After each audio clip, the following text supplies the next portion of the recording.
Hi, I'm James Lott Jr., the host of GH Dirty Deeds and the co-host of GH Me Spotlight, both here on JLJ Media. It's my turn to give my reaction on the 60th annual Stories of Storytelling special ABC episode of General Hospital that aired as of this recording last night, January 4th. It was a special that lasted an hour on ABC from 10 to 11 o'clock. And my first reactions are I saw everybody else's reactions. I'm on the West Coast, so the East Coast, I wasn't actually online. I was busy working and doing other stuff. But then I went online to look at something on Instagram, and the actual General Hospital ABC page came up because it already aired in the East Coast and gave away the major announcement at the end. And that's what I'm not shocked on, but just they gave it away. So I was like, okay. And then little bits and pieces of people saying things were coming up. I didn't watch the episode last night. I actually watched it just now today. It's around 3 o'clock in the afternoon. That's when I watched it, around 2 to 3. But I saw all the reaction online on every Twitter, Facebook. I saw it, and I was here for the comments, as they say. And then I sat down to watch it for myself. So, number one, I want to congratulate General Hospital because I have my own history with General Hospital as a viewer and as a interviewer, as a whatever. I have my own history, and I have friendships from General Hospital and friendships on General Hospital that are meaningful to me. And I want to give special shout outs to Mark Teschner, the extraordinarily multi Emmy winning casting director, who, if it really wasn't for him, 9 years ago when I started the GH report at AfterBuzz TV, he was very instrumental in me getting in touch with their PR people and getting me on the list on AMC Disney and the whole thing. So, and Mark's been, whenever I read him, and I'm not needing him that much, but over the years when I've sent a call or a text and needed something, he responded in kind. So Mark Teschner, you're the best. Shout out to Fido Xavier, another friend of mine I've known for about 8 years now, 7, 8 years now. Emmy-winning director, Allison Ream Smith. Same thing with Fido, another guy, great guy, always out there. If I ever need anything, just he's there. But great. I have a newer friend who's now a cameraman on there, Bruce Cooperman. Hi to Bruce, and say hi to you. Well, my friendships. I have friendships that I've made past and present from the show, from my years of doing all these shows. I mean, I special mentions to Kathleen Gotti and Carolyn Hennessy and Tristan Rogers and Chloe Lanier and Donnell Turner and Ryan Pavey and Robert Palmer Watkins and I know there's more. There's more. The late Sonia Eddy. Um, I made so many friends from the show. People I talked to, and Reza Dorkin. Um, but Perry Shen. I call. They're there. Just super sweet. Eden McCoy, my girl. Um, just great stuff. Just wonderful over the years. Just great stuff. The show, for me, I've interviewed almost just about everybody from the show. I've had people I'm still going to be interviewing soon. But to interview Jeannie Francis and Steve Burton and people like that, were just amazing for me. Making friends with like Maurice Bernard and just it's interviewing Laura Wright and Kelly Monaco and it's a show that is as American as American television soaps can be. I know it's the longest running scripted program right now on American television, 60 years currently. It has its problems. My job is to critique it and talk about it every week on my show, GH Me Spotlight, which I do with my co-host Frank Moran. Shout out to Frank Moran. We do it. My former co-host, we did it also. Shout out to Carla Renata and Ladine Harvey and Lucretia Lyon. We did it. We used to all the time. And we still do. And I just, from going as fan to colleague to interviewer to red carpet, probably it's amazing. And deep down, I want this show to succeed. I really do. There's a lot of potential on the show, a lot of great actors and great storyline potential. I really want all of that. And so with all of that, I did go into this hour-long special with a little bit of grace because I know that how do you sum up 60 years? Is how you do. And especially in an hour. To me, that was mistake number one. It should have been 2 hours. But how do you do this? They positioned it after the Golden Bachelor, which is a big hit for them. So I'll give points for that, even though I wish it was on earlier, but that's another story too. But they did position it there. Okay. On a Thursday night. I wish it had been 2 hours. And I know everybody out there probably has their own ways of how they would do the show too. But here's some of the things that I saw, and some of the things I wish they had done. I mean, I give the show itself a C plus. I think I know what they were trying to do on some level. I realized the show, this special, was not really for longtime fans. Not really. Because long time, if they were doing it for longtime fans, the show would have been done differently. It just would have. It was for the network, for the network to acknowledge. That makes any sense. It seemed to me for them to acknowledge their longest running program, which they should. The ABC should be acknowledging it. In the longest running program. There were some glaring omissions. There were some glaring errors, I think, in there. I and there were a few things they did okay. They did okay. I was gonna say it's a C plus. So Luke and Laura's wedding, the rest of all that, that is a huge part of the history. Jeannie Francis at the end making the toast was cute. Okay. In my opinion, I mean, of course, I don't want to behind the scenes.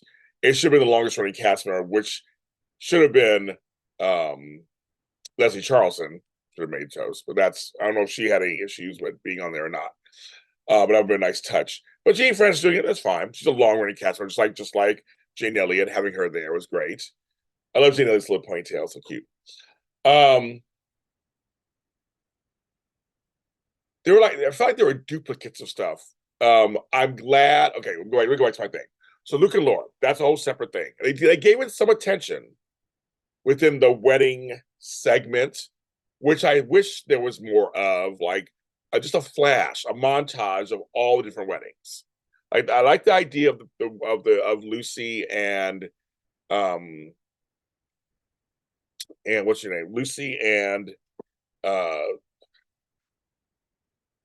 and Chris and Felicia coming out in their famous gowns and showing, and they didn't show Alan and Lucy's wedding with the big hat. They should have shown it. They mentioned they should have shown it. But they did. I think it should have flashed like a montage of different things. When it came to the storylines that were major and told a story, having Maurice and Nancy introduce that segment, I was fine with completely. But they didn't show Nancy Grand's descent into madness of drinking. They didn't show any of that. They showed Maurice's, which was good. They showed Max Gail come back, and that was good too. But I'm like, where was the Maxie BJ storyline? That is considered by many one of the greatest storylines on television, period. There should have been a small homage to that. Where was Kimberly McCullough? They blasted Robin 1 second. The nurse's ball. I probably would have done. They were trying to be cutesy still, which we're soap opera. Yes, there is some whimsy and stuff to it, but like we'll never be taken seriously ever, not in America, because we keep treating them as cutesy. And I just think that I wish I would have done segments.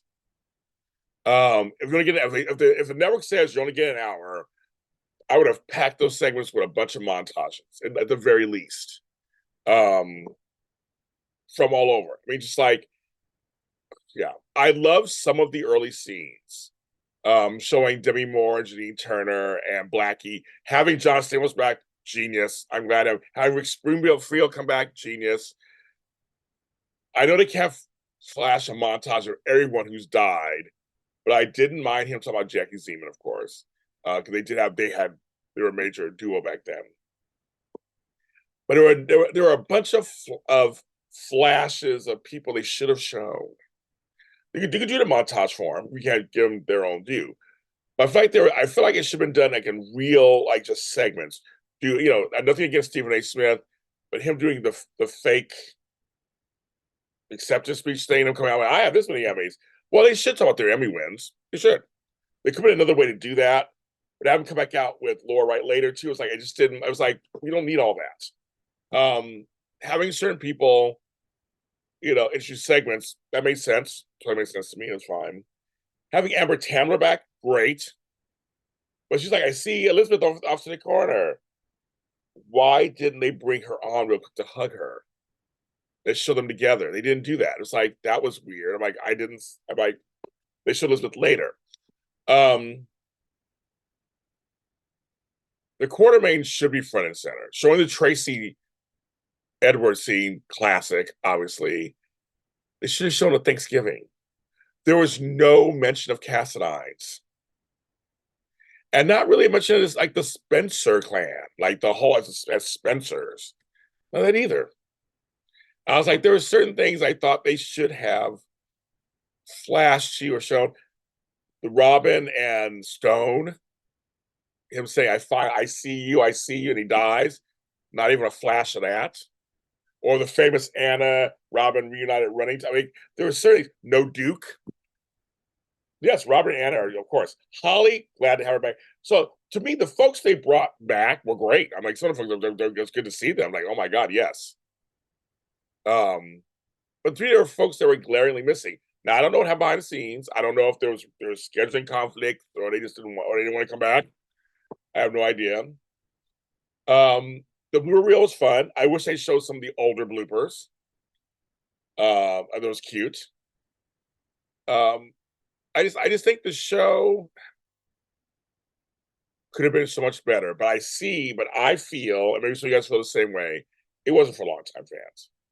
It was the show. It was for the network to pat themselves on the back and say, we did celebrate our longest running show. Here we go. It's out there. We did it. And that's it.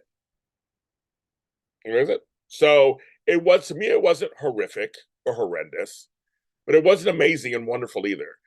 When ABC did the history of soaps, I think it was a few years ago, that actually was better than this.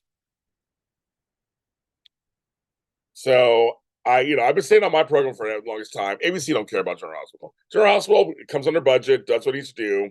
But if they said we're ending General Hospital tomorrow, ABC would move on with their lives and life would go on. That's just my feeling. I don't know for a fact, but that's how I feel they would. To me, it's not showing that they really care that much.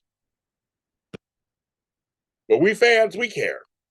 And we try to stay tuned and we try to show everybody on there. I wish they could have done more stuff, people of color. They could have shown LGBTQ. I mean, they could have taught, I mean, there's so much. Again, I know 60 years and 60 minutes, they can't really do that much. And I'm actually going to assume that it was the network just said you get an hour, make it work. So they did what they did. They did what they could to make it work. And so there's some admirable stuff there. That's all I gotta say about that. That's my reaction. For what it's worth, that's my reaction. Please, as always, tell me your reactions when you're below the video. I want to hear your reactions, of course. What do you think? We'll continue the conversation. And of course, at the very end, Steve Burton is back, which I'm not surprised at all. And there we go. And so let's see what happens next on Your Hospital. Well, on behalf of my co-host Frank Moran for JSP Spotlight and myself and JLJ Media, happy anniversary, General Hospital, and the whole team behind the camera, in front of the camera, everybody. We appreciate you. And to you fans out there who watch that show and watch my shows, my Jade shows, you make them very popular. There's some of the most popular shows on my network. And when I was at AfterBuzz TV, thanks to AfterBuzz TV, when I was there too, and I created there, Jason Report is one of their highest rated shows. So thank you so much for your continued support of me and our work here regarding General Hospital. Talk to you next time. Oh, season 8 of JSP Spotlight will begin Sunday, January 21st. We'll see you then.